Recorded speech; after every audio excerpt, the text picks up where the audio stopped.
The radio was ugly as hell, but it was only $8.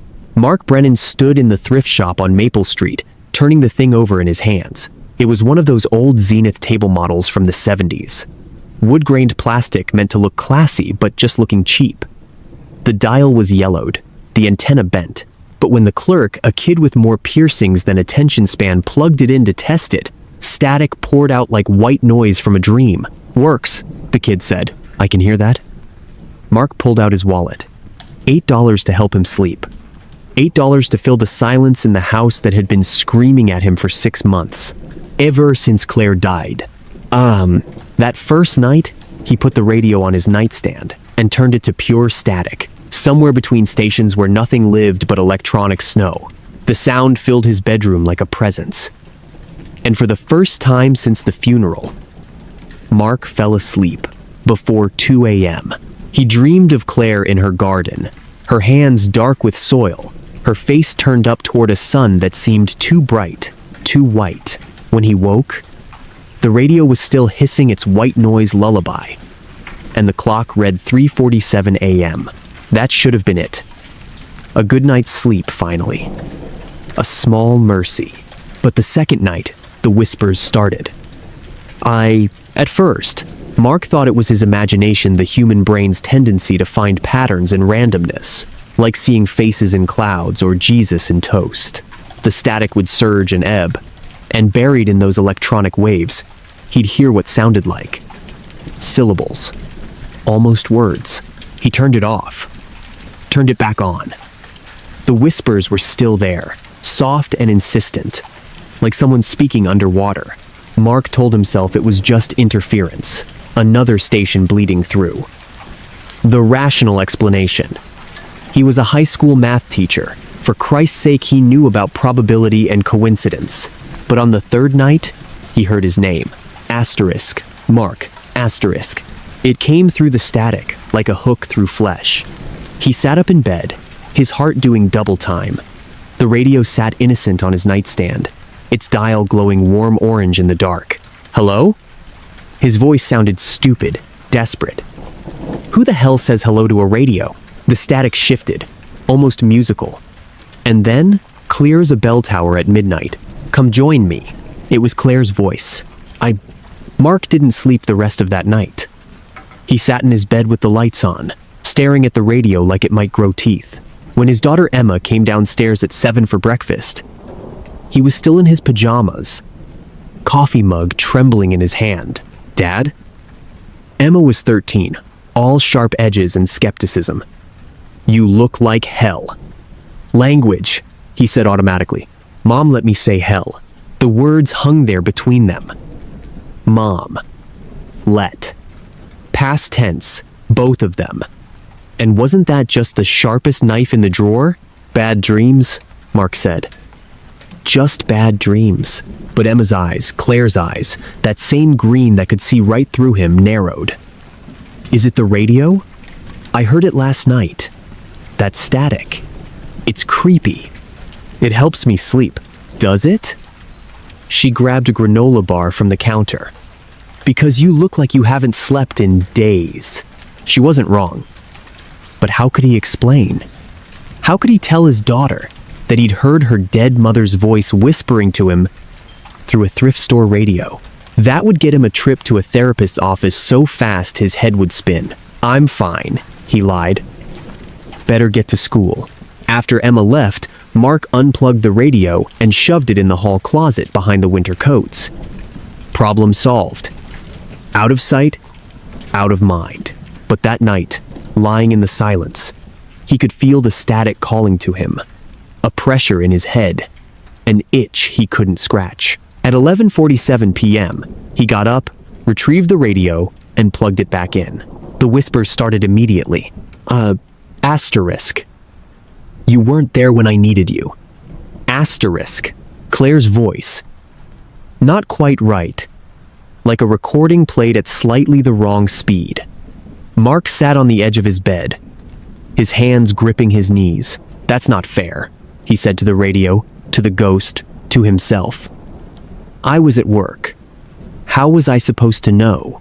The aneurysm had taken her in the garden, her hands still dirty from planting tulip bulbs she'd never see bloom. Emma had found her.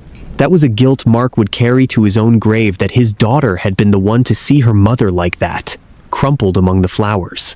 Asterisk. Emma knows things. Asterisk. The radio whispered. Asterisk. Things you don't know. Asterisk. What things? Static surged. Waves of white noise that sounded almost like laughter. Asterisk. She's meeting someone. Tomorrow. After school. Behind the old warehouse on Dockery Street. Asterisk. Mark's blood went cold. What are you talking about? Who? A boy. Claire's voice crackled. Asterisk. Older. Dangerous. She thinks you don't notice. But I see everything now. I see all of it, Mark. From where I am, I can see. Asterisk. This isn't real, Mark said. But his hands were already reaching for his phone. Checking Emma's messages, she'd left it charging in the bathroom. Nothing suspicious. Just group chats about homework and some show he'd never heard of. But when he scrolled to her photos, he found selfies taken at angles that suggested secrecy. And in the background of one just barely visible a boy. Older, maybe 17 or 18. Leather jacket, cold eyes. Mark put the phone down carefully. How did you know that? He whispered. The static purred, pleased with itself. He confronted Emma at breakfast, showed her the photo, watched her face go from surprise to anger to something worse, betrayal. You went through my phone? Who is he, Emma? None of your business. You're 13 years old. Everything is my business. She stood up so fast her chair fell backward. You're not, Mom. You don't get to... Her voice broke. You don't get to just start paying attention now. The words hit him like fists. She was right, wasn't she? These past 6 months, he'd been so lost in his own grief. He'd barely noticed Emma drowning in hers. I'm sorry, he said. But you can't see this boy. Whoever he is, his name is Derek. And he's the only person who understands what I'm going through. His mom died too, Dad. He gets it. He gets me. Behind the warehouse? Really? Her face went pale. How did you... She grabbed her phone, checking for tracking apps, location services. Are you spying on me? Emma, I hate you. She ran upstairs. Her door slammed hard enough to shake the house. Mark sat alone in the kitchen, head in his hands. The worst part? He'd been right. The radio had been right. Claire had been right, which meant it was really her. Somehow, impossibly, his dead wife was speaking to him through static and old transistors. That night, he sat down with the radio and a notepad. Okay, he said. Tell me what else I need to know. The static organized itself, eager to please. Asterisk. Tomorrow, asterisk. Claire's voice said clearer than ever. Asterisk. There will be an accident at the school. 3rd period. The chemistry lab. A fire. 2 students burned. One girl, Sarah Chen, will lose her left hand. Asterisk? Mark wrote it down, his pen shaking. How do I stop it? Asterisk. You can't. It's already happened. From where I am, Mark, time isn't a line. It's a circle. It's all happening at once. I can see tomorrow because tomorrow is now. Asterisk. That doesn't make sense. Asterisk. Death doesn't make sense. But here I am. Asterisk. Fair point. What do I do? Asterisk. Call the school. Report a gas leak. Get them to cancel classes for the morning, at least. You can save her hand, Mark. You can save her from the fire. Isn't that worth sounding crazy? Asterisk. He called at 7 a.m. Anonymous tip to the school district. Possible gas leak at Riverside High. Better safe than sorry. They evacuated the building, found nothing wrong. But by the time they let students back in, 3rd period was over. At dinner, Emma mentioned that her friend Sarah had been pissed about missing chemistry class. They were supposed to do some cool experiment with magnesium, Emma said, pushing pasta around her plate. She wasn't looking at him, still angry about Derek. Mark's hands started shaking. Magnesium burns hot and bright. A careless mistake, a knocked-over beaker, and Sarah Chen would have lost her hand. The radio had been right. Claire had saved someone through him. After that, he couldn't stop. Every night, he'd sit with the radio, and Claire would tell him things. The neighbor's heart attack. Call an ambulance to his house tomorrow at 2 p.m. The drunk driver on Route 9 take the back roads Thursday night. Emma's friend planning something stupid, sleeping pills. Too many sleeping pills. A call to her parents. Anonymous again. Mark became a ghost himself, haunting his own town with prevention and intervention. He lost weight. Stopped sleeping properly even with the static. Dark circles carved themselves under his eyes. Emma noticed. "Dad, you're scaring me." "I'm fine." "You're not fine. You look sick. And you're acting weird.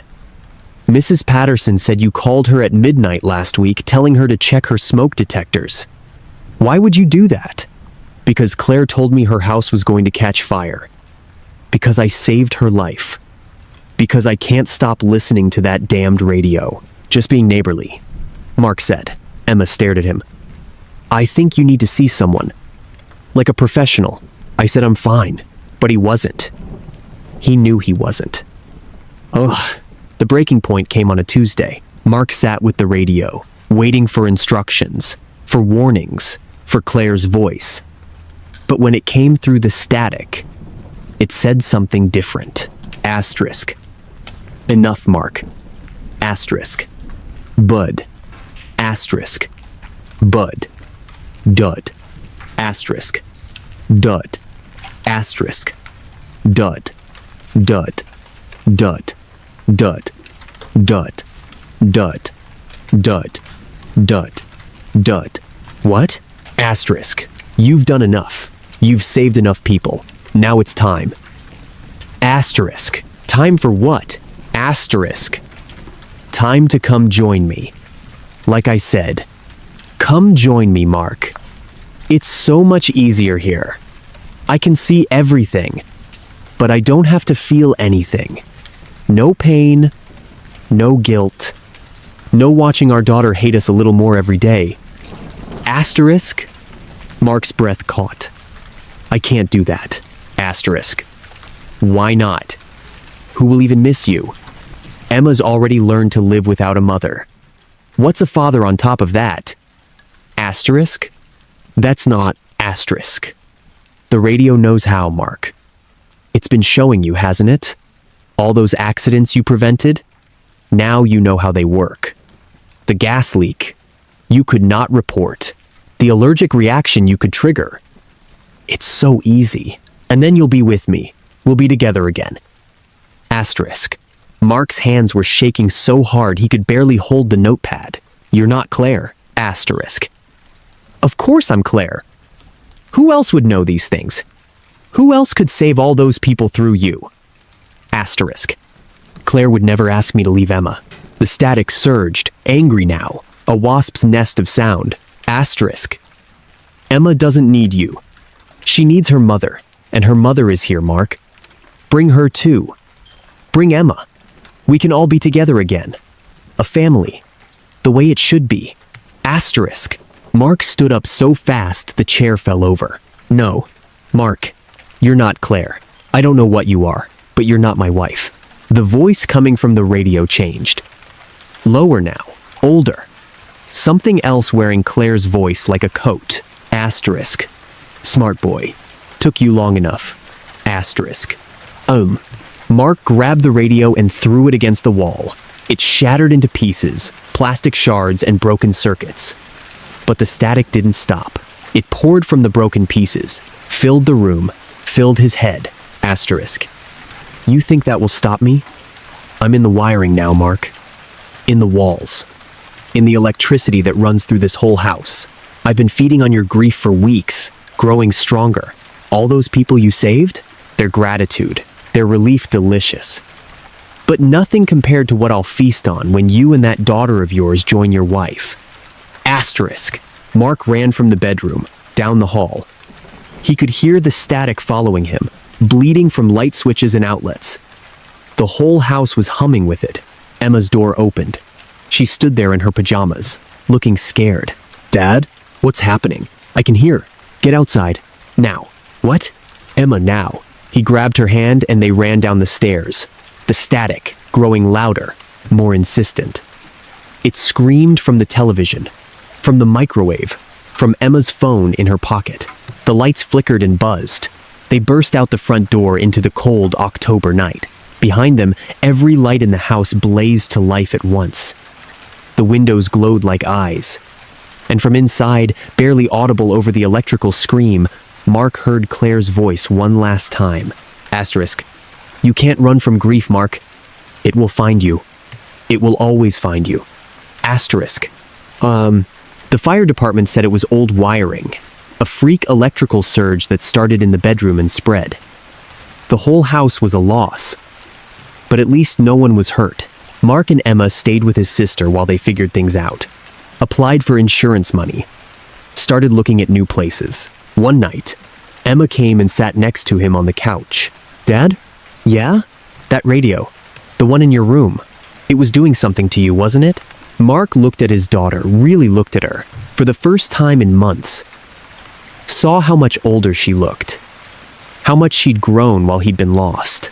"Yeah," he said quietly. "It was... Was it Mom?" He wanted to lie. Wanted to protect her. But Emma deserved the truth. "I thought it was... But it wasn't. It was something else. Something that knew how much I missed her and used it against me." Emma was quiet for a long moment. Then, "I miss her too. Every day. But I need you here, Dad. Not listening to ghosts. Not saving strangers. Just here. With me." Mark pulled his daughter close, and for the first time since Claire died, he let himself cry. Really cry. Emma cried too, both of them finally breaking open and letting the grief pour out. It hurt worse than the static ever had, but it was real. They never found all the pieces of the radio in the wreckage. Mark suspected some of them had melted in the heat, fused into the wiring, becoming part of the house's skeleton. Sometimes, in his sister's guest room, he'd wake up at 3:47 a.m. and swear he could hear static. Just the faintest whisper of it. Like something trying to find him through the dark. But he never went looking for it. He'd learned his lesson. Some silence is better than the wrong kind of noise. And grief, real grief, doesn't speak to you through radios or whispers or promises of reunion. Real grief just sits beside you and holds your hand while you learn how to live with it. That was enough. That had to be enough. Oh. The first time Mara Sinclair saw her reflection without a mirror, she thought she was losing her mind. It was a Tuesday in October, the kind of gray morning that made everything look washed out and tired. Mara sat in the back of Mr. Henderson's history class, trying to be invisible, which was her default setting these days. Being invisible meant Jessica Chen and her crew might forget she existed. Might forget to trip her in the hallway. Or post another photo of her with "loser" written across it. So far, invisibility wasn't working great. She was staring at her desk, at the carved initials and obscene drawings left by previous generations of bored students, when she noticed something in the corner of her eye. Movement in the window. Her window reflection was looking at her, not at the front of the class like Mara was. Not at the desk. At her. Head turned, eyes locked on Mara's face, with an intensity that made her skin crawl. Mara blinked. The reflection blinked a half-second later. She turned her head to the left. The reflection kept staring at her for a moment, before slowly, too slowly, mimicking the movement. "Miss Sinclair?" Mara jumped. Mr. Henderson was looking at her with that expression teachers get when they've asked a question and caught you daydreaming. "Sorry, what?" A few kids snickered. Jessica whispered something to her friend Brittany, and they both laughed. "I asked if you could tell us about the significance of the Columbian exchange." Mara's face burned. It was. They traded stuff. Between the old world And the new world. More laughter. Mr. Henderson sighed and moved on to someone else. Mara glanced back at the window. Her reflection was normal now, perfectly synchronized with her movements. The way it should be. She told herself she'd imagined it. Stress did weird things to your brain. She'd read that somewhere. But deep down, in that place where you keep truths you don't want to examine too closely, she knew what she'd seen was real. No. The bullying had started in September, 3 months after Mara's family moved to Riverside. New school, junior year, all the social groups already locked into place. She'd made the mistake of sitting at the wrong lunch table on her first day, apparently Jessica's table. Though there were no assigned seats. "You're in my spot," Jessica had said, smiling like a shark. "Oh, sorry, I didn't. I'm kidding, sit wherever you want. I'm Jessica.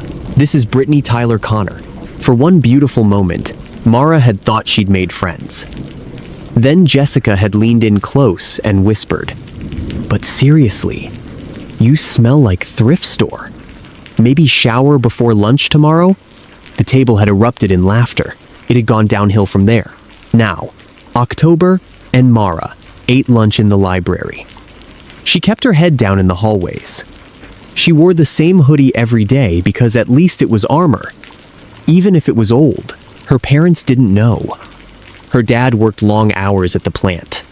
Her mom was dealing with her own stuff. Mara had heard her crying in the bathroom more than once since the move. The last thing they needed was Mara's problems on top of their own, so she dealt with it, tried to be invisible, which was ironic, really, given what was about to happen. The second sighting came that same day, in the bathroom during lunch. Mara was washing her hands. Someone had accidentally spilled chocolate milk on her during the passing period when she looked up at the mirror. Her reflection was there, of course, but in the background, in the reflection of the bathroom stalls behind her, she saw herself again, standing in the third stall, door open, just standing there, watching. Mara spun around. The stall was empty. She turned back to the mirror. The second reflection was gone. Her hands were shaking so badly she could barely get them under the dryer. "Okay," she whispered to herself. "Okay, you're stressed. You're not sleeping well. This is just your brain being weird." But when she left the bathroom and walked down the empty hallway, she caught her reflection in the trophy case glass. And this time, there was no mistaking it. The reflection waved at her. Mara didn't wave back. The reflection smiled anyway. By Thursday, it was happening constantly. In windows, in puddles, in the blank screen of her phone before it lit up, in the chrome of car bumpers. Everywhere there was a reflective surface. There she was, but not quite. The reflection was always a little off, a little delayed, and sometimes it did things Mara wasn't doing. In physics class, Mara saw her reflection in the lab equipment glass, and it was mouthing words. Mara couldn't hear them, but she could read the lips. Asterisk. "Let me out. Let me out. Let me out." Asterisk. "This isn't real," Mara whispered. But it was. She knew it was. That night, she tried to research it. Sat in her bedroom with her laptop, searching for seeing reflection when not near mirror, and doppelganger, and am I going insane? Most of the results were about sleep paralysis or mental illness. A few were about folklore, the idea that seeing your doppelganger meant death was coming. Great. Just great. She was about to close the laptop when she noticed something in the black mirror of her turned-off phone, lying face up on the bed beside her. Her reflection was in it. And the reflection was looking at the laptop screen, reading what Mara was reading. "Stop it," Mara said to the phone. The reflection looked up at her, smiled, and mouthed, "Asterisk. No, asterisk." Oh, on Friday, things got worse. Mara was walking home from school. She'd missed the bus on purpose, preferring the long walk to sitting near Jessica and her friends when she passed a puddle from yesterday's rain. She saw her reflection in it, walking beside her. Except the reflection wasn't just keeping pace, it was walking independently, its legs moving in a different rhythm. And when Mara stopped, The reflection kept walking. It walked right out of the puddle. Mara stood frozen, watching as the reflection continued down the sidewalk, moving away from her. It had dimension now. Thickness. It looked solid. It looked real. After maybe 10 steps, the reflection turned around. It was standing maybe 20 feet away, and it looked exactly like Mara. Same dark hair, same brown eyes, same thrift store hoodie, but its expression was different. Confident, almost predatory. "What do you want?" Mara called out, her voice shaking. The reflection tilted its head, considering. Then it spoke, and its voice was Mara's voice, but colder. "I want your life. You're wasting it anyway." Then it turned and walked around the corner. Mara ran after it, heart pounding. But when she rounded the corner, the reflection was gone. The street was empty, except for Mrs. Kim watering her garden and a kid on a bike. Mrs. Kim looked up. "Hi, Mara. Just saw you walk by a minute ago. Did you forget something?" Mara's blood went cold. You saw me? Just now?" "Sure did." "You walked right past. Didn't even say hello." "Not like you, sweetie." That weekend, Mara tried to avoid all reflective surfaces. Covered the mirrors in her room with bedsheets. Kept her phone face down. Didn't go outside.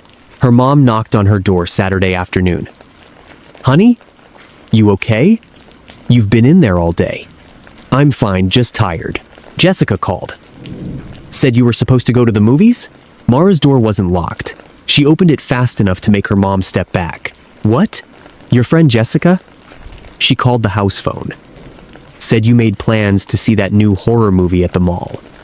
Said she was worried when you didn't show up. "Mom, Jessica isn't my friend. Jessica is..." She stopped. How could she explain? "I didn't make plans with anyone." Her mom looked concerned. "She seemed to know a lot about you, honey. She mentioned that physics project you're working on together." Mara didn't have a physics partner. She worked alone because nobody wanted to work with her. "Mom, I need you to listen to me. I did not talk to Jessica Chen. I didn't make any plans." Okay. Maybe she mixed you up with someone else." But her mom looked worried as she left. Mara closed the door and leaned against it, her mind racing. The reflection had called her mother. The reflection was making friends with Jessica. The reflection was taking over. Monday morning, Mara got to school early and went straight to her locker. She was exhausted. She'd barely slept all weekend, jumping at every shadow, every glass surface. "Hey, Mara!" She turned. Jessica Chen was walking toward her, smiling. Actually, smiling. "Hey, so I'm really sorry about Friday. I totally forgot we were supposed to meet at the mall. My bad." Mara stared at her. "We didn't have plans." Jessica's smile faltered. Yeah, we did? You asked me Thursday after history class. Said you wanted to talk about maybe joining our group for lunch. I never. Listen, I know you can be shy, but you don't have to be weird about it. Do you want to eat with us today, or not?" Other students were starting to gather, watching. Mara felt trapped. I need to go." She pushed past Jessica and half ran to the bathroom. Locked herself in a stall. She was shaking. The reflection had talked to Jessica. Had pretended to be her. Was making friends for her. Or maybe stealing her friends, if you could call them that. She heard the bathroom door open. Footsteps. "Mara?" It was Brittany's voice. "You in here?" Mara didn't answer. "Jessica's worried about you. You've been acting really strange lately. Like, stranger than usual." Still silence. "Okay, whatever. But just so you know, we were actually being nice. Giving you a chance. Most people don't get that." The footsteps retreated. The door swung shut. Mara looked down at the tile floor, at the gap under the stall door. In the polished surface, she could just barely see her reflection. It winked at her. By Tuesday, half the school thought Mara was having a breakdown. She'd spent Monday hiding from every reflective surface, which meant walking into walls, spilling things, and generally acting paranoid. She'd refused to look at her phone when Mrs. Patterson called on her to read a text message example in English class. She'd eaten lunch in the bathroom stall, sitting on the closed toilet lid, with her eyes shut. But Tuesday morning, her mom sat her down before school. "Mara, honey, we need to talk. I got a call from your school counselor yesterday. They're concerned about you." "I'm fine. You're not fine." Mrs. Chen, Jessica's mother, called me. Said Jessica's worried about you. Said you've been acting erratic. Jessica doesn't even like me. That's not what she said. She said you've been friends lately, but now you're pushing everyone away. Mara, if something's wrong, nothing's wrong, but everything was wrong. Everything was falling apart. Her mom's face crumpled. "I know this move has been hard. I know you miss your old school.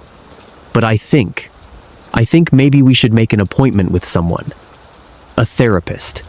Just to talk. I don't need a therapist. I need people to believe me." "Believe you about what?" Mara opened her mouth, closed it.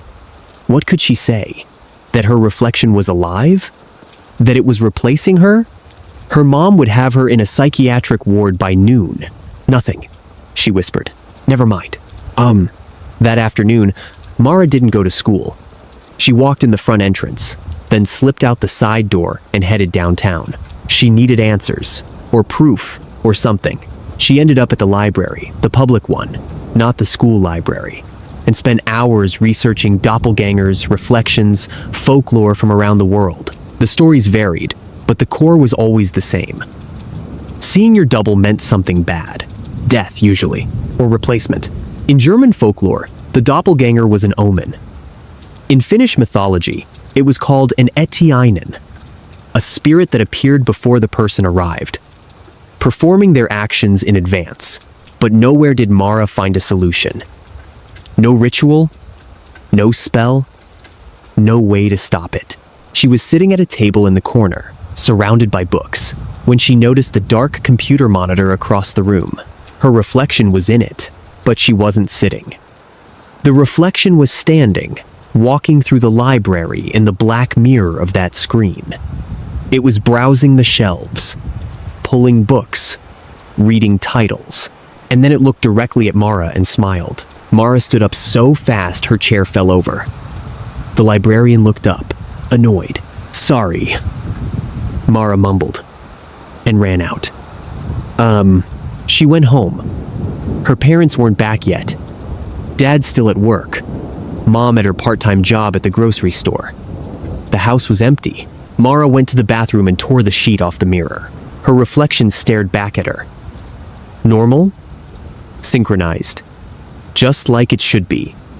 "I know you're there," Mara said. "I know you're real." For a moment, nothing. Then the reflection smiled. But Mara wasn't smiling. "Of course I'm real," it said. "I've always been real. You just never paid attention before." Mara's knees went weak. "Why are you doing this? Because you don't want this life. You hate it here. You hate school. You hate being you. So I'm taking over. I'll be you, and I'll do it better. You can't just, I already am. Jessica likes me. The teachers think I'm doing better. Your mom talked to me this morning, you were still asleep. So I answered the door when she came to wake you. She didn't even notice the difference. That's impossible. Is it? Look at you, Mara. You're a ghost already. Half invisible. You've been disappearing for months. I'm just finishing what you started." Mara felt tears burning her eyes. "I don't want to disappear." "Then you should have tried harder to be real." The reflection leaned forward, its hands pressing against the glass from the other side. "It's almost done now. Can you feel it? I'm getting stronger. You're getting weaker. Soon, you'll just be the reflection, and I'll be the real one." "No." Mara stepped back from the mirror. "No. I won't let you. You don't have a choice." But she did. She had to. That night, Mara made a plan. If the reflection fed on her being invisible, on her fading away, then she needed to do the opposite. She needed to be seen. Really seen. The next morning, she went to school determined. She sat at Jessica's lunch table. What are you doing?" Brittany asked. "Sitting. This is where I'm sitting now." Jessica looked amused. "You're being weird again, Mara. I thought we were past this." "No, you think you know me, but you don't. None of you do. You've been talking to something else. Something that looks like me. But I'm the real Mara Sinclair. And I'm done being invisible." The table went silent. Other students were staring now. Tyler laughed. "Dude, are you okay?" "No. I'm not okay. I'm being erased by my own reflection. And it's been pretending to be me. And I know that sounds insane. But it's true." Jessica stood up. "Mara, you need help. Seriously. This isn't funny. I'm not trying to be funny. I'm trying to exist." But she could see it in their faces. They thought she was crazy. They were pulling out their phones, probably to record her breakdown, to post it online. And in those phone screens, in all those black mirrors before they lit up, Mara saw her reflection. Dozens of them, all smiling. She'd made a mistake. She'd given the reflection exactly what it wanted. Attention, witnesses, proof that Mara Sinclair was losing her mind. She ran from the cafeteria, from the laughter, from the cameras. In the hallway, she caught her reflection in every window, every trophy case, every polished surface. And all of them were laughing. The climax came on Thursday. Mara woke up and looked at her hands. They seemed thinner, somehow, translucent. When she held them up to the morning light, she swore she could almost see through them. She went to the bathroom. Her reflection in the mirror looked solid, healthy. But when Mara looked down at herself, she looked faded. "No," she whispered. "No, no, no." At school, people walked past her without seeing her. She tried to talk to teachers, but they looked right through her.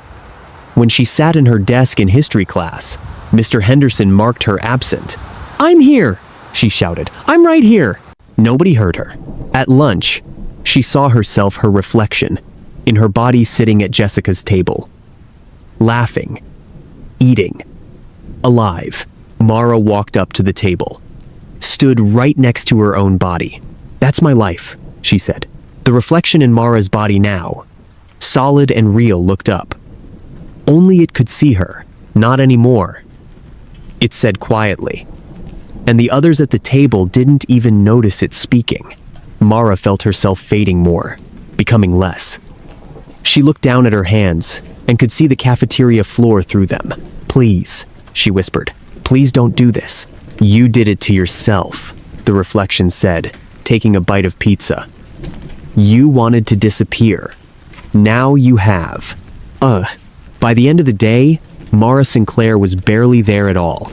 She walked through the school like a whisper, unseen and unheard. She went home, her old home, and watched her reflection live her life. Watched it hug her mother. Watched it do homework at her desk. Watched it sleep in her bed. She tried to scream, to break things, to make noise. Nothing worked. She was the ghost now. The reflection had won. Time passed.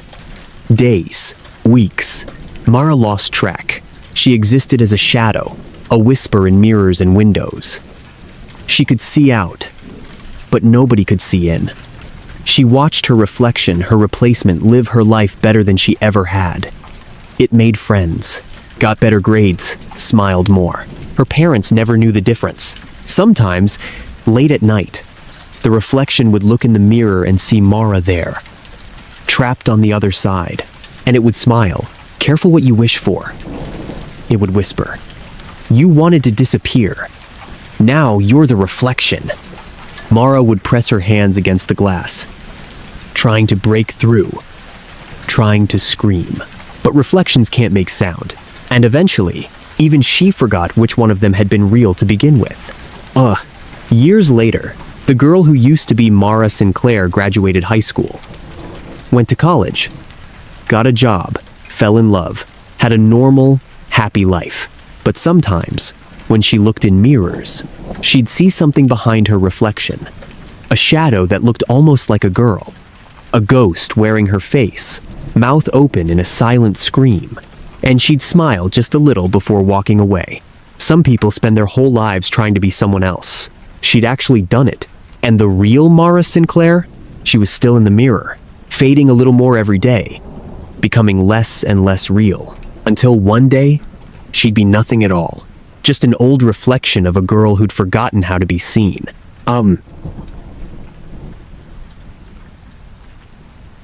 The winter of 2,024 inches Stillwater, Maine, was the warmest anyone could remember. By mid-February, people were walking around in light jackets instead of parkas, and old-timers at Mel's Diner were shaking their heads and muttering about climate change between bites of eggs and bacon. But it was the lake that worried them most.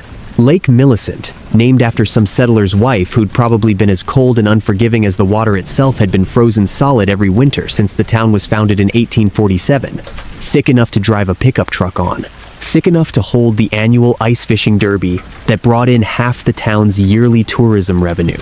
This year, though, the ice was thin, groaning, shifting, and by the first week of March, it had started to thaw. That's when people started seeing the shadows underneath. Sheriff Tom Whitmore, first heard about it from Danny Hodges, who ran the bait shop on Route 12. I'm telling you, Tom, there's something under there. Something big.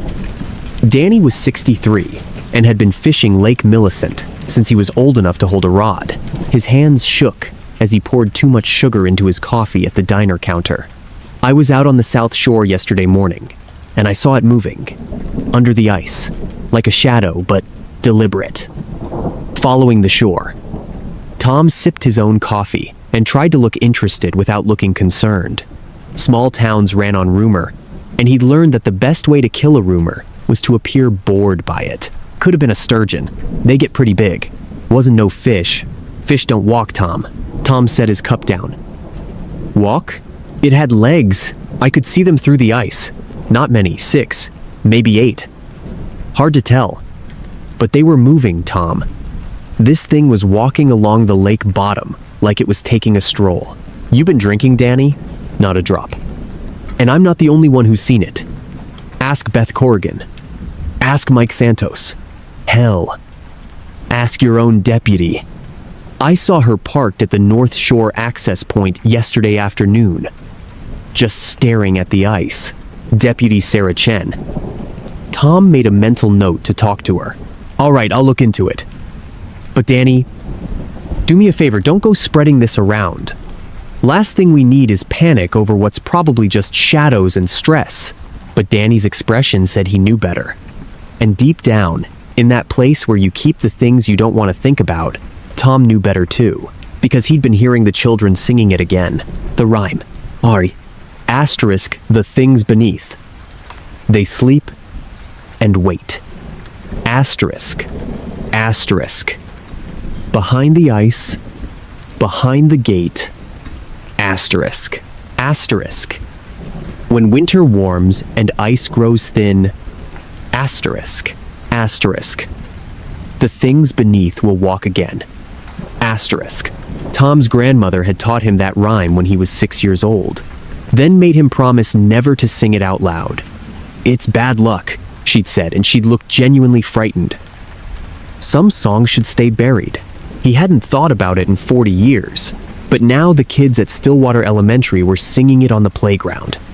The teachers had tried to stop them, sent memos home, even gave detention to a few persistent singers, but the rhyme had spread like a virus. Kids loved creepy songs, always had. They didn't know why it bothered the older folks so much. But the older folks remembered. They remembered the winter of 1964, when the lake had thawed early, and little Emma Prescott had disappeared, walking home from school. They'd found her boots at the lake's edge, neatly placed side by side, still tied. They remembered 1983, when the ice had cracked in January, and 3 teenagers had vanished during a camping trip. Search parties had found their tent, their gear, everything but no bodies. Just footprints in the snow leading to the water. Strange footprints. Too many toes. too wide. And if you went back even further, old newspaper archives and town records whispered about other warm winters. 1,931, 1,902, 1,876. Each one marked by thawing ice and missing children. The pattern was clear, if you knew to look for it. Every 40 years or so, the ice thinned early, and something underneath got hungry. Tom talked to Sarah Chen at the station that afternoon. Danny Hodges says you were out at the lake yesterday. Sarah looked up from her paperwork. She was 32, ex-Army, and the best deputy Tom had ever worked with. She didn't spook easy, but she looked spooked now. Yeah. Got a call about someone trespassing on the Kirby property, near the North Shore. By the time I got there, they were gone. But Tom, she hesitated. I saw something, under the ice. Danny said the same thing. It wasn't fish, it was. She pulled out her phone and showed him a photo. I took this before I left. The image showed the lake's surface, milky ice with dark water showing through in patches. And beneath the ice, barely visible, was a shape, long, segmented, with what looked like multiple limbs extending from its body. It looked like something that should have been extinct for millions of years, or something that should never have existed at all. Jesus, Tom whispered. There's more. Look at the edge. Sarah zoomed in on the shoreline in the photo. There, in the mud and slush, were footprints. If you could call them that. They were roughly oval-shaped, maybe 18 inches across, with 6 or 7 deep indentations where toes or claws had pressed into the soft ground. How many? Tom asked. I counted 3 sets of tracks, all leading from the water to the tree line. I followed them about 100 yards into the woods before I lost the trail. Did you call it in? And say what? That I saw monster tracks? I figured I'd talk to you first. Tom rubbed his face. He was 58 years old, 6 months from retirement.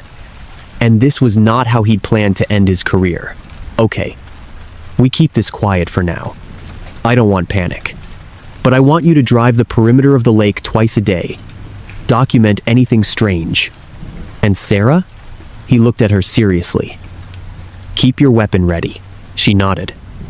What do you think they are? I don't know. But my grandmother used to tell me stories.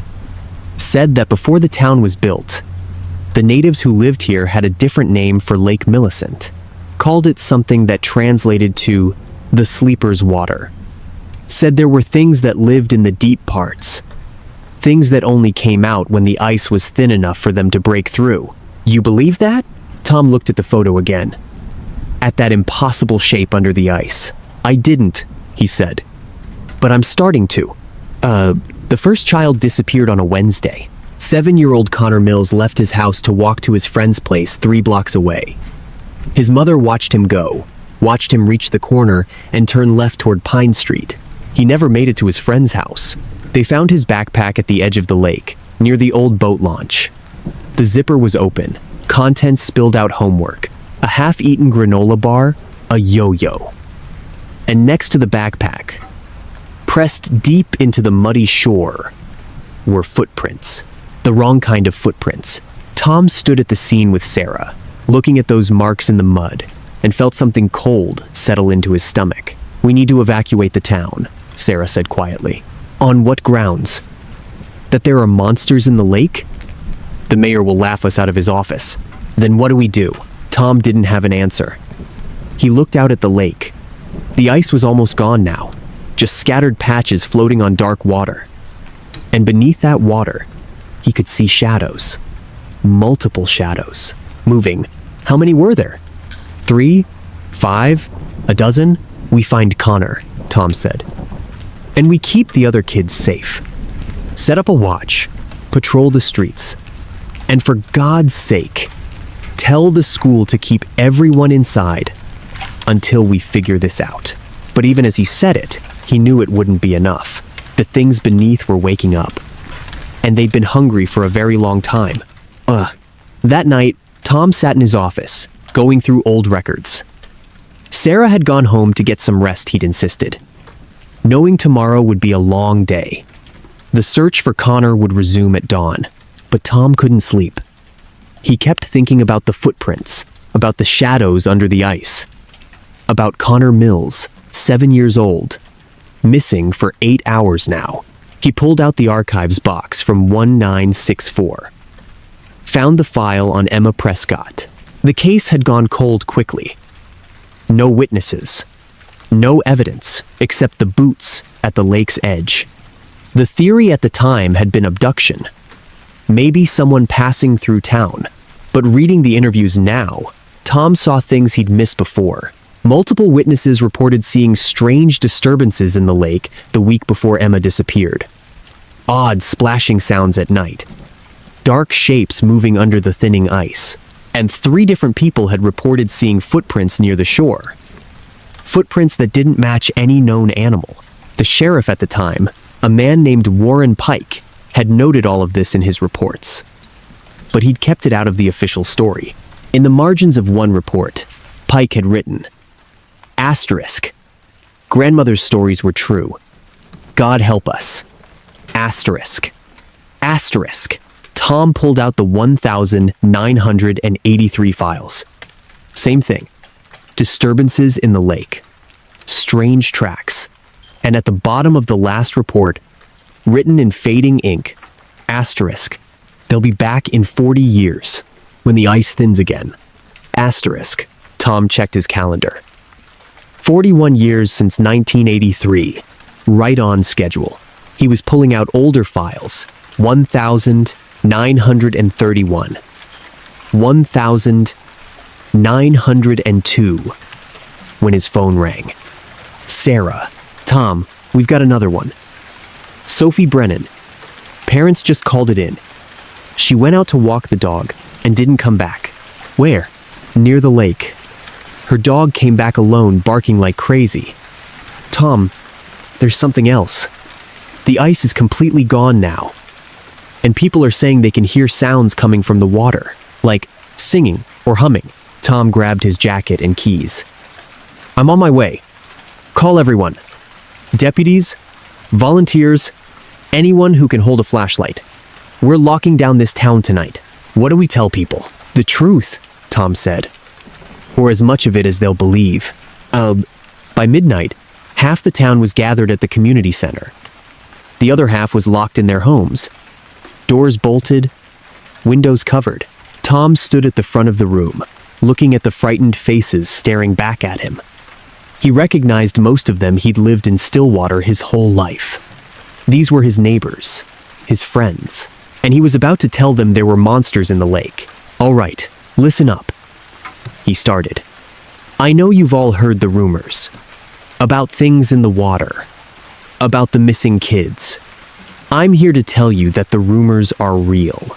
The room erupted. Questions, denials, anger. Tom waited for it to die down. "I know how it sounds, but we have evidence. Photographs, footprints, and we have historical records going back more than 100 years showing a pattern. Every time the winter is warm and the ice thaws early, children disappear. It happened in 1983, 1964, 1931, and further back." An old woman in the front row stood up. Martha Crane, 96 years old. One of the town's last living links to its past. "My grandmother told me about them," Martha said, her voice surprisingly strong. "The old people knew. The natives who lived here first, they knew. They said there were things that lived in the deepest part of the lake, things that came from somewhere else. A long time ago. They slept under the ice, and the ice kept them trapped. But when it melted, they could move. They could hunt." "What are they?" someone called out. "Nobody knows exactly," Martha continued. "The old stories called them different things. Some said they were spirits. Others said they were animals from an earlier age.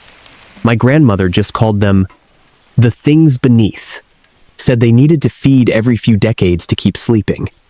Usually they took animals, deer, dogs, anything near the shore.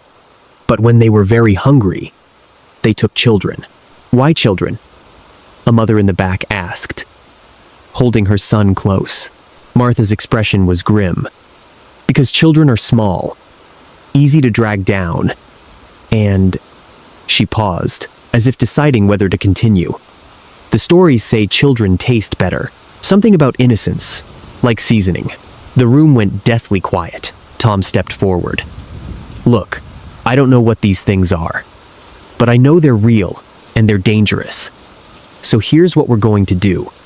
Nobody goes near the lake. Nobody goes out alone after dark.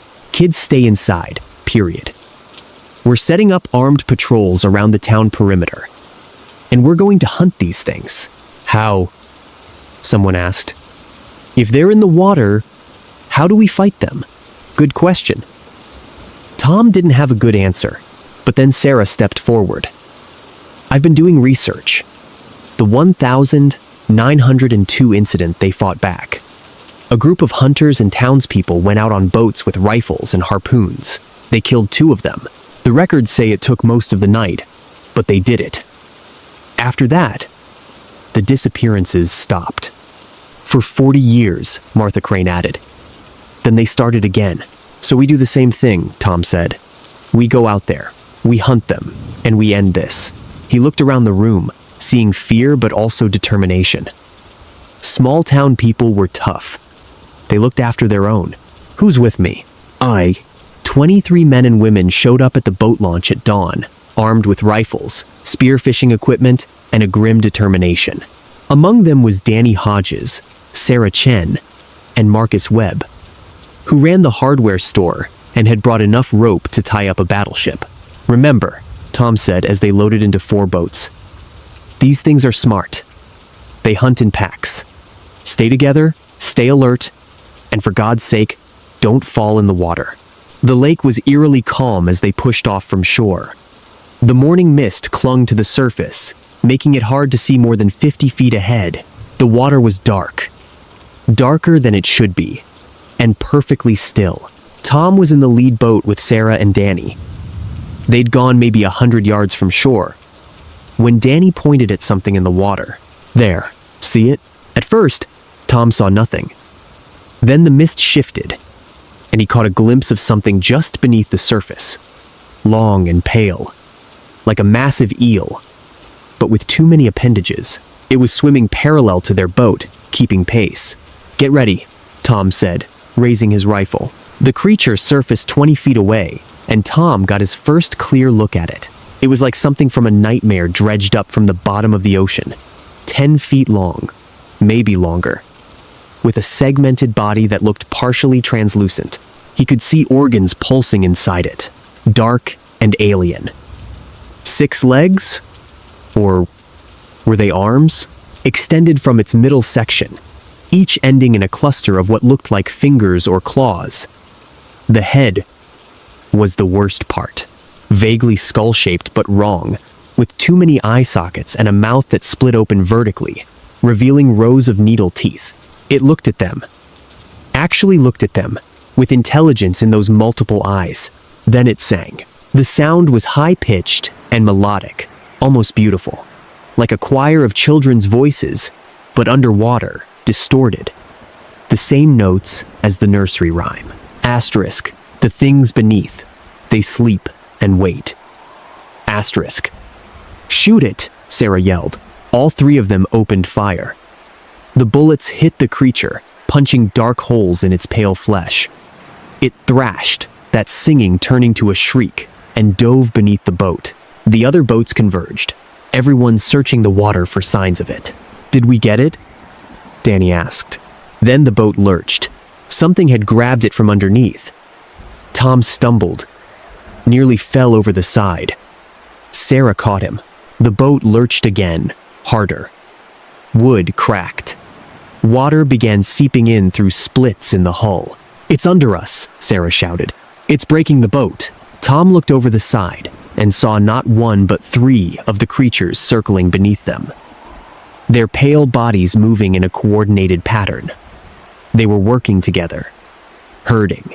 Get to shore. Everyone head for shore. But they were too far out. The nearest boat was Marcus Webb's, maybe 30 feet away. Tom watched in horror as something rose from the water beside Marcus's boat, one of the creatures, vertical in the water. its body extending up like a serpent. It grabbed Marcus with 4 of its limbs and pulled him overboard before anyone could react. Marcus screamed. The scream cut off as he went under. "Marcus!" Tom aimed his rifle at where Marcus had disappeared and fired into the water, knowing it was useless, knowing it was already too late. Their own boat was sinking fast now. Tom grabbed the flare gun from the emergency kit and fired it into the air, the signal to retreat. "Abandon ship," he said. "Swim for it. Stay together." They jumped. The water was cold, so cold it felt like knives. Tom's lungs seized. He forced himself to move, to swim toward shore. Sarah was beside him, and Danny was just ahead, moving fast for a man his age. Something brushed against Tom's leg. He kicked hard, swimming faster. "Don't look down. Don't look down." But he couldn't help it. Beneath him, in the dark water, he saw them. 5, 6, maybe more of the creatures, swimming in circles, looking up at the humans thrashing at the surface, waiting. One of them started to rise toward him. "Swim!" Tom roared. He felt something grab his ankle. Cold fingers, too many fingers wrapping around his leg. He was yanked downward, his head going under. He opened his eyes in the murky water and saw the creature's face inches from his own. That vertical mouth opening wide. Then, a harpoon punched through the water and caught the creature in its center mass. It released Tom, thrashing. He surfaced, gasping. Sarah was treading water next to him, having fired the harpoon gun. "Go! Go!" They made it to shore somehow. Tom didn't remember the last 20 yards.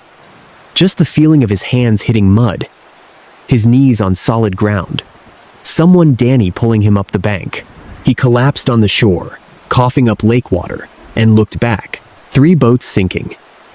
One still intact, making its way back. And in the water, dark shapes circling, feeding on what they'd caught. Of the 23 people who'd gone out that morning, 17 made it back. Marcus Webb wasn't one of them. The second meeting at the community center was smaller, quieter. The survivors sat in numb silence, wrapped in blankets, drinking coffee that had gone cold. "We can't fight them in the water," Sarah said. Her voice was hoarse. "That's their territory. We need another way. We need to drain the lake," someone suggested. "Can't be done," Danny said. "Too big. Would take months, maybe years. Poison? And kill everything else in the county?"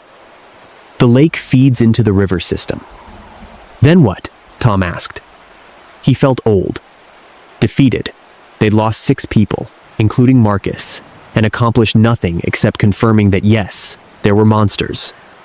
And no, they couldn't be easily killed. Martha Crane spoke up from her corner. "The ice." Everyone looked at her. "The old stories say they can only survive in water. They can move on land for short periods, but they need moisture. And they can't tolerate extreme cold. That's why they sleep under the ice. It's not just a barrier the cold keeps them dormant." "But there's no ice," Sarah said. "It all melted." "No," Martha said slowly. "But we could make it freeze again." It took 3 days to set up. They evacuated the town, or most of it. The mayor finally declared a state of emergency, and the National Guard showed up. But by then, Tom and the survivors had already formulated their plan. Lake Millicent was fed by underground springs and a river inlet. If they could seal off the inlet and pump in enough liquid nitrogen borrowed from a medical supply company 2 counties over, they could freeze the lake. Fast freeze it, trap the creatures. "It won't be permanent," the engineer they'd hired said. "The ice will melt again eventually. But it'll buy you time." "How much time?" "Hard to say. A few months? Maybe a year if you're lucky." "Then we do it every year," Tom said. "Every winter, we freeze the lake. We make sure it stays frozen." It wasn't a perfect solution, but it was the only one they had. They worked through the night, setting up the pumps, sealing the inlet, preparing the nitrogen. Connor Mills and Sophie Brennan were still missing. Tom had accepted they weren't coming back, but he could save the other children. He could save the town. At midnight, they started pumping. The nitrogen hit the water with a hiss like the world's biggest snake. Steam rose in clouds. The temperature dropped fast. 10 degrees, 15, 20. The water began to slush, then freeze, starting at the edges and working inward. The creatures knew something was wrong. Tom could see them in the lights they'd set up around the shore, thrashing in the water, trying to swim toward the deeper parts. But the freeze was spreading too fast. One of them made it to shore, pulled itself up onto the bank with those horrible multi-jointed limbs, mouth open in that keening song. Sarah shot it 3 times with her rifle. It kept coming. Danny hit it with an axe. Marcus's brother, who'd insisted on being here, hit it with a harpoon. It finally stopped moving after the 7th or 8th blow. Its body lay on the muddy shore, pale and glistening, already starting to deteriorate in the air. Jesus, someone whispered. By dawn, the lake was frozen solid. Not just a surface freeze, the whole thing, 10 feet down in some places, was locked in ice. The pumps had done their job, and in the ice, if you looked closely, you could see shapes. The creatures, frozen mid-swim, trapped. How many? Sarah asked. Tom counted the shadows. 9. Maybe 10. You think that's all of them? I don't know, but at least they weren't moving anymore. Tom retired the following month. He'd earned it. Sarah Chen became the new sheriff, and her first act was to establish a permanent freeze protocol for Lake Millicent. Every winter, every year, they'd pump in nitrogen if they had to, keep the lake frozen, keep the things beneath asleep. The town never fully recovered. 6 people dead, 2 children missing, and presumed dead. Half the population moved away within a year, not wanting to live next to that lake anymore, knowing what was down there. But some stayed. The tough ones, the stubborn ones. And every winter, they made sure the ice was thick. Tom sometimes walked down to the lake on cold mornings, looking at that frozen surface, thinking about what lay beneath. The nursery rhyme had stopped. The kids didn't sing it anymore. The teachers had made sure of that. But he still heard it sometimes, in his dreams. Asterisk, the things beneath. They sleep and wait. Asterisk, asterisk. Behind the ice, behind the gate. Asterisk. And he wondered how long the ice would hold. How long before the next warm winter came. How long before the things beneath woke up hungry again. Because he knew deep in his bones that this wasn't over. It would never really be over. The things beneath were patient. They'd been sleeping for millions of years. They could wait a few more decades. And when the ice thinned again, when the climate warmed and the freeze failed, they'd be there, waiting, hungry, always hungry. David Marsh found the manuscript on a Tuesday, wedged between a water-damaged copy of Times, the Da Vinci Code Times, and a romance novel with a shirtless man on the cover. The thrift store on Gardner Street smelled like mothballs and disappointment, which was fitting because David's life smelled pretty much the same these days. He was 34 years old, with a master's degree in creative writing from a school that no longer existed, and exactly 0 published novels to his name. His agent had stopped returning his calls 6 months ago. His girlfriend had left 3 months after that. And his job teaching Introduction to Composition at the community college paid just enough to cover rent and ramen noodles. So yeah, Tuesday afternoons at the thrift store. Living the dream. The manuscript caught his eye because it wasn't a printed book.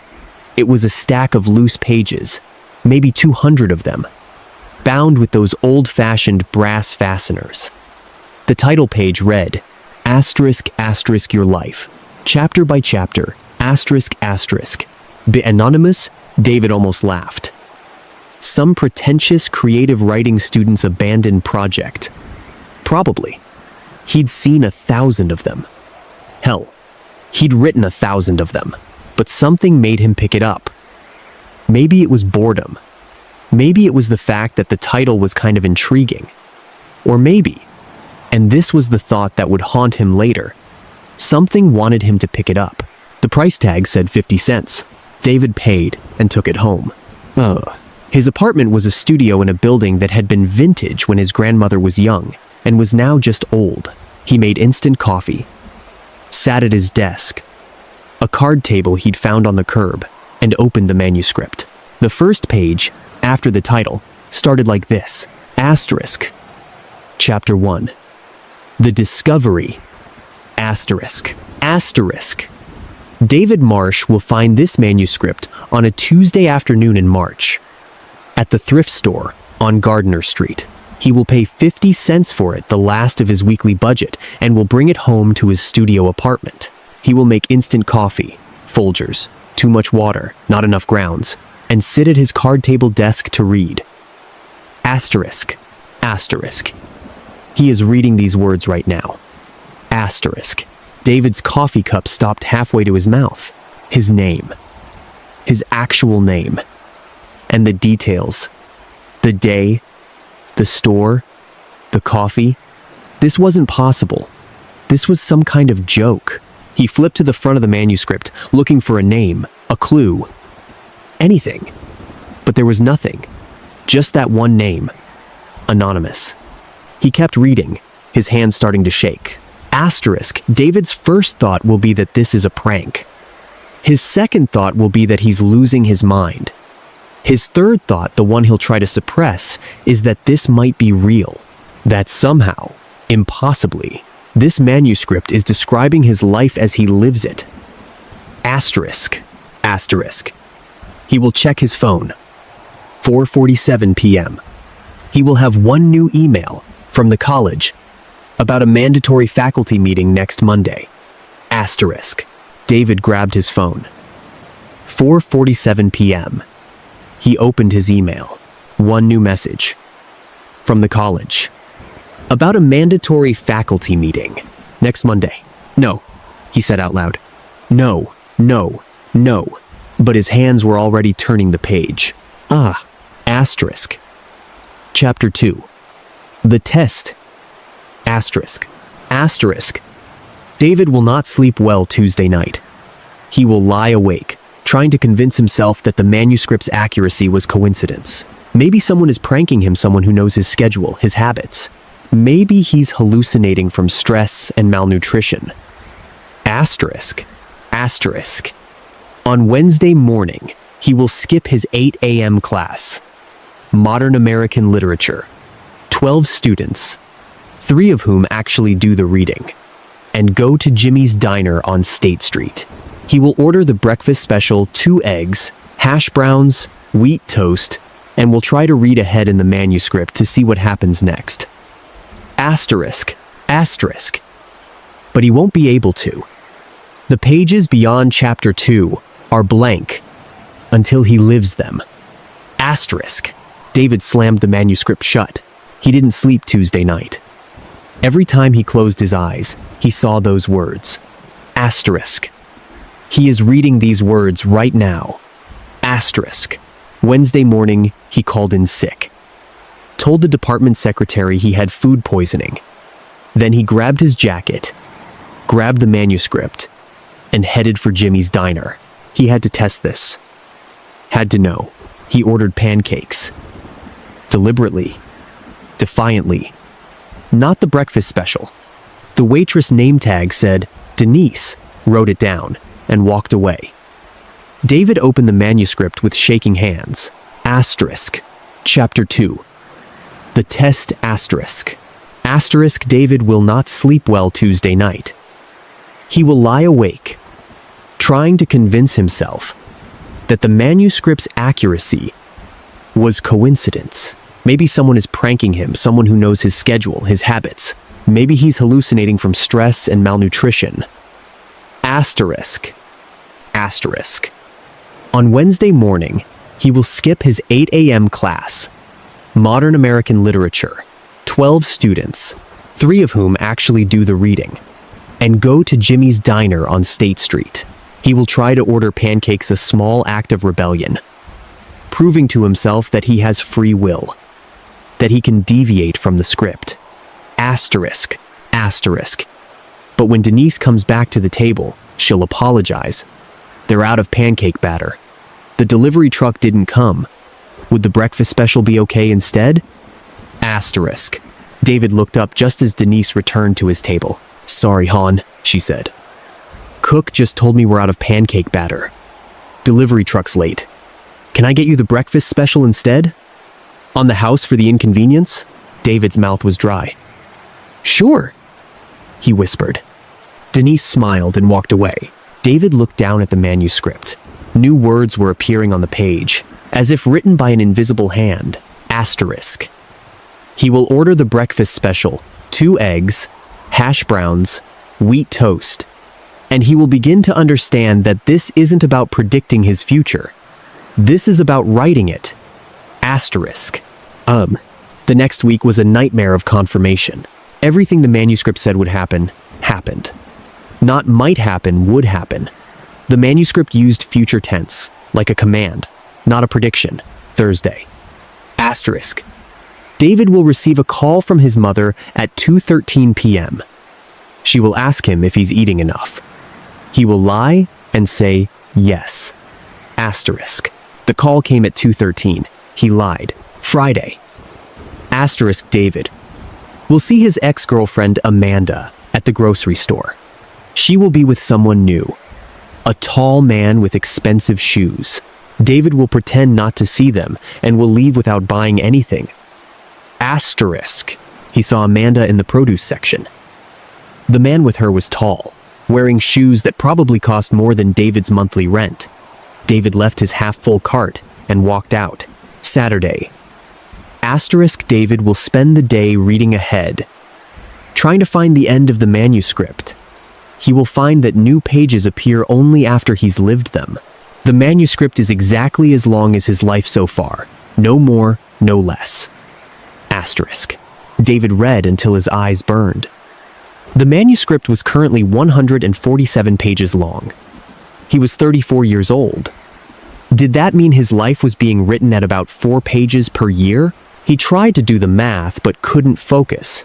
Sunday. Asterisk. David will not go to church, though he will think about it. He will think about his grandmother, who used to take him every week when he was a child, who believed in God and miracles and the power of prayer. He will wonder if she would know what to do about a book that writes your life. He will pick up his phone to call her. Then remember, she's been dead for 3 years. Asterisk. Asterisk. He will cry. Not much, just enough. Asterisk. David cried. Not much, just enough. By Monday, he'd made a decision. He wasn't going to read anymore. If he didn't read what came next, maybe it wouldn't happen. Maybe he could break free. He went to his faculty meeting at the college, avoided the manuscript, left it at home, spent the whole meeting feeling like a recovering addict, avoiding a drink. When he got home, the manuscript was open on his card table, waiting. Asterisk. Chapter 8. The Resistance. Asterisk. Asterisk. David will believe he can resist by not reading. He will be wrong. The manuscript isn't contingent on his reading it. He is contingent on the manuscript. It was never about predicting his actions. It's about recording them. He was never the reader. He's the story being read. Asterisk. Asterisk. By something else. Asterisk. David stared at those last 3 words. Asterisk. By something else. Asterisk. Who are you? He said to the empty room. What do you want? The manuscript didn't answer. But when he looked down, new words were appearing. Asterisk. David will ask who. He will ask what. He will not like the answers, but he will keep reading, because humans are curious creatures, even unto their own destruction. Asterisk. Asterisk.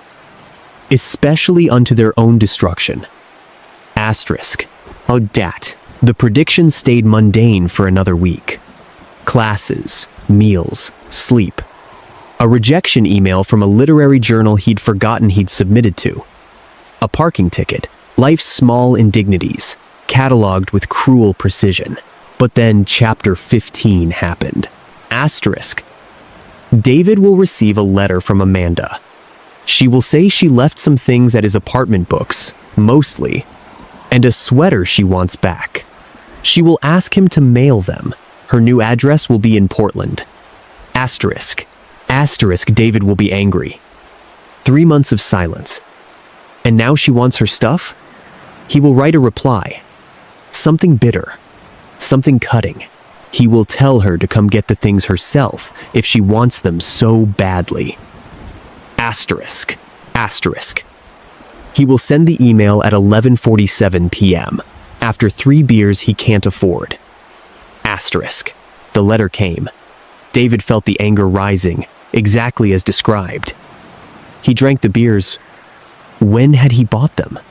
He didn't remember buying them. But there they were in his fridge, and wrote the email. His finger hovered over the send button. No, he said. Not this time. He deleted the email. Wrote a new one. Short, polite, saying he'd mail the items tomorrow. He hit send at 11:49 p.m., feeling triumphant. Then he looked at the manuscript. The text was changing. The words rippled like water, rearranging themselves. Asterisk. David will try to resist. He will delete the angry email and write a polite one instead. He will feel proud of this small victory. Asterisk. Asterisk.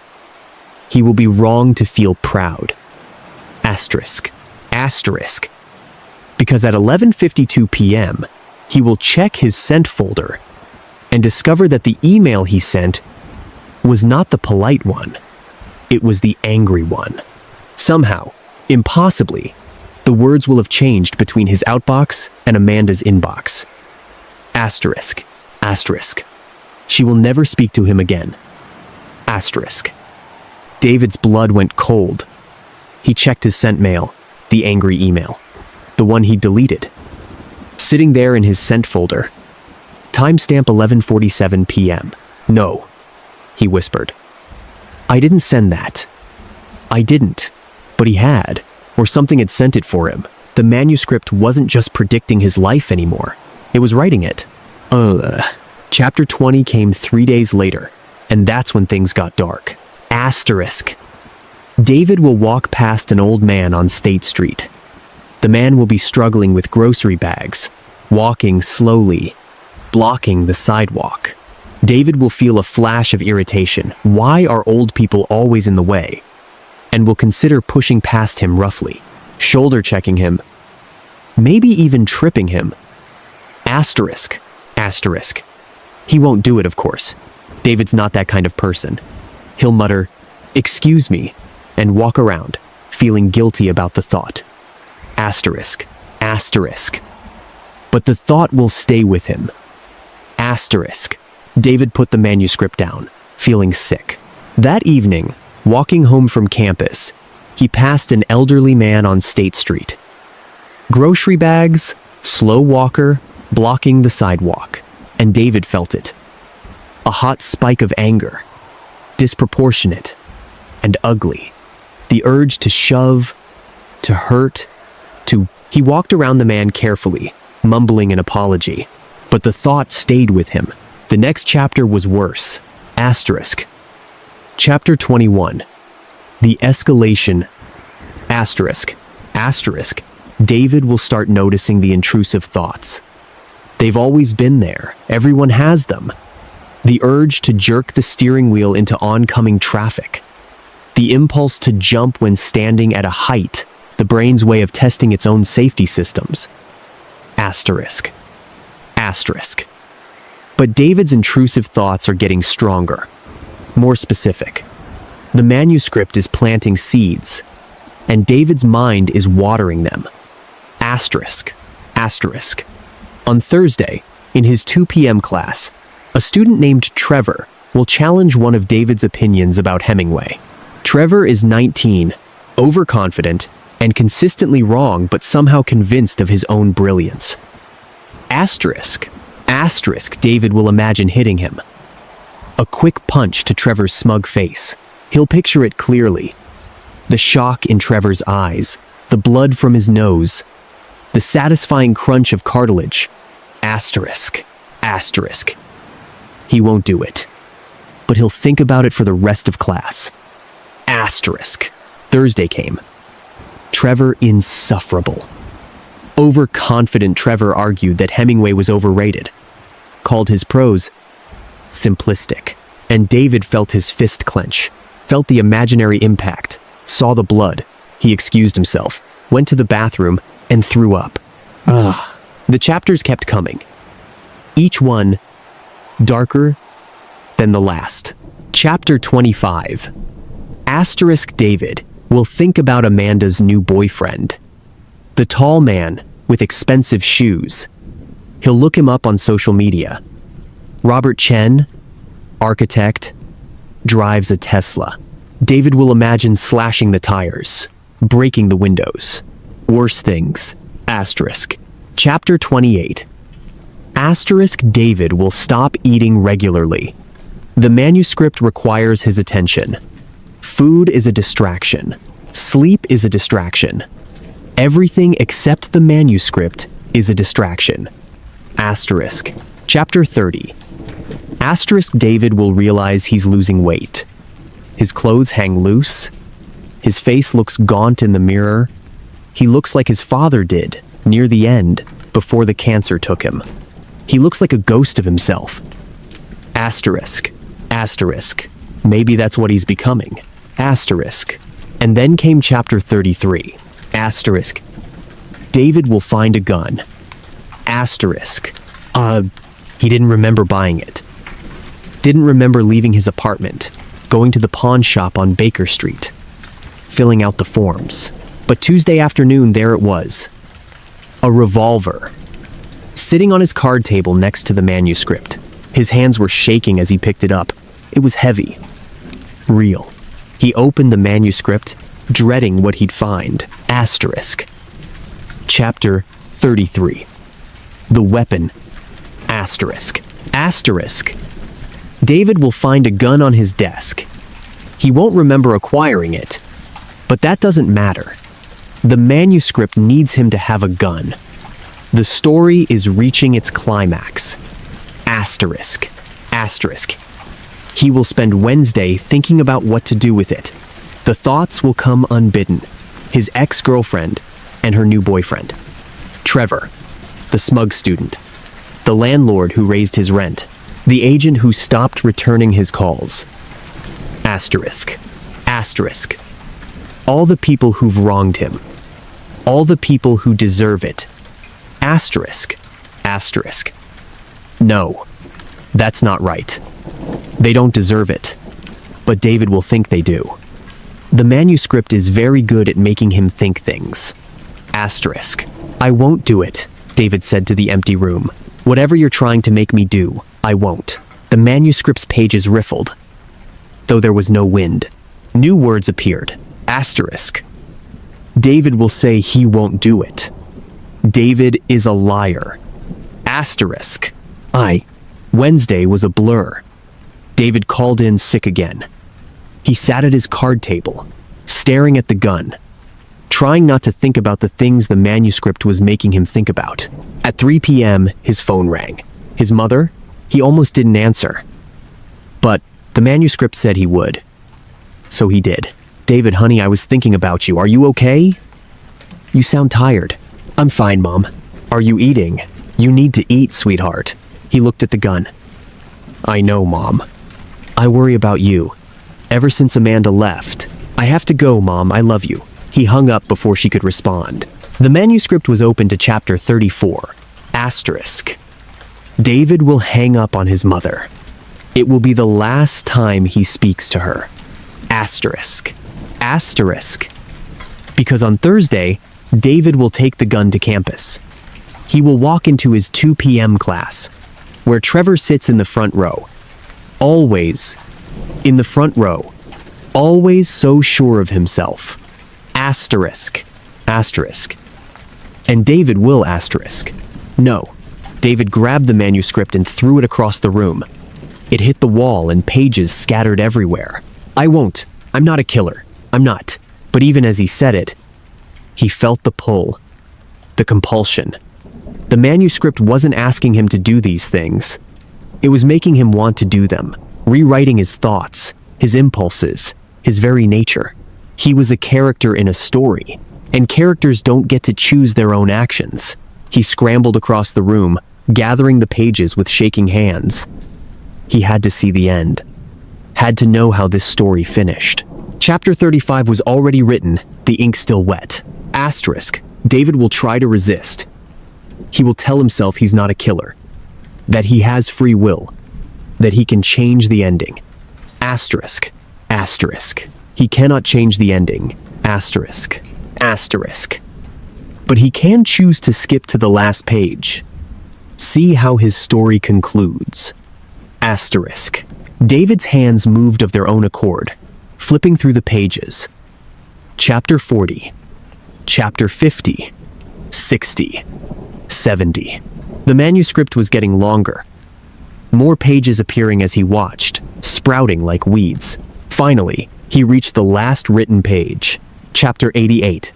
The Understanding. Asterisk. David will reach the end.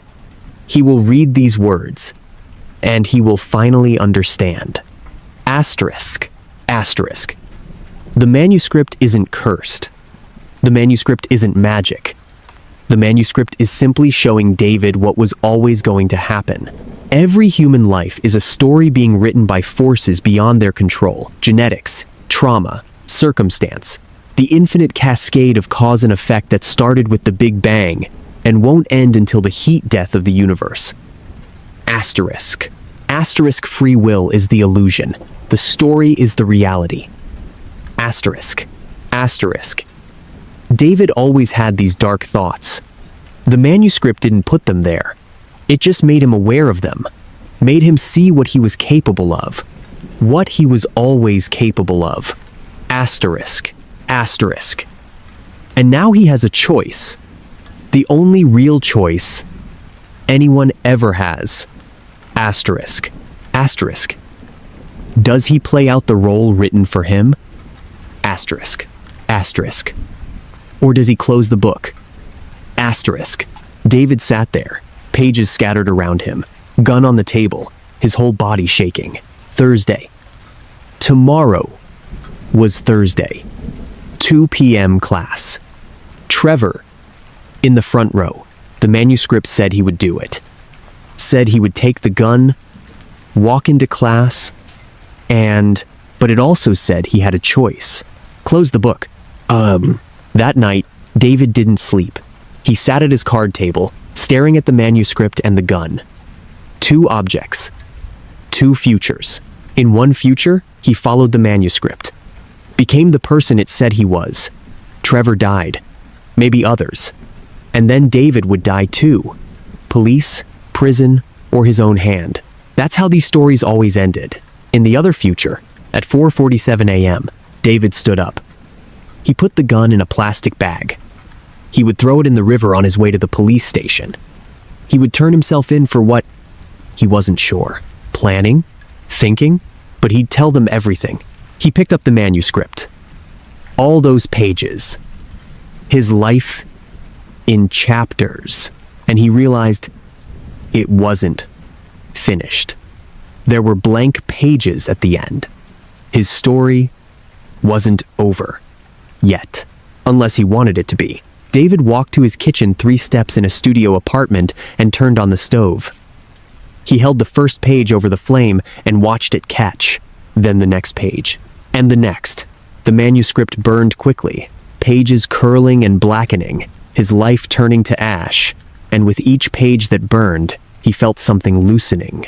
The compulsion. The pull toward violence. The dark thoughts that had felt so overwhelming. They were still there, they'd always be there. He knew that now. But they were quieter. Background noise, instead of a roaring command. When the last page burned, David sat down on his floor and cried. Really cried. For the first time since Amanda left. Since his father died.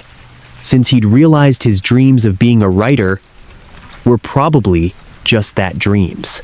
The manuscript was gone. but he was still here. David Marsh kept teaching at the community college. He never published a novel. He reconnected with his mother, started seeing a therapist, threw the gun in the river, and never bought another one. Trevor graduated and moved to Chicago. He never knew how close he'd come. Sometimes, David thought about the manuscript, wondered what had written it, where it came from, why it chose him. He never found answers, but he did find something else, scribbled on a note card he'd written to himself the night he burned the book.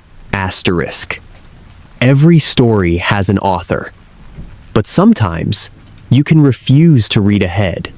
Sometimes you can close the book and write something else. Asterisk. Asterisk. Even if it's just one more day, one more choice. Asterisk. Asterisk. That's enough.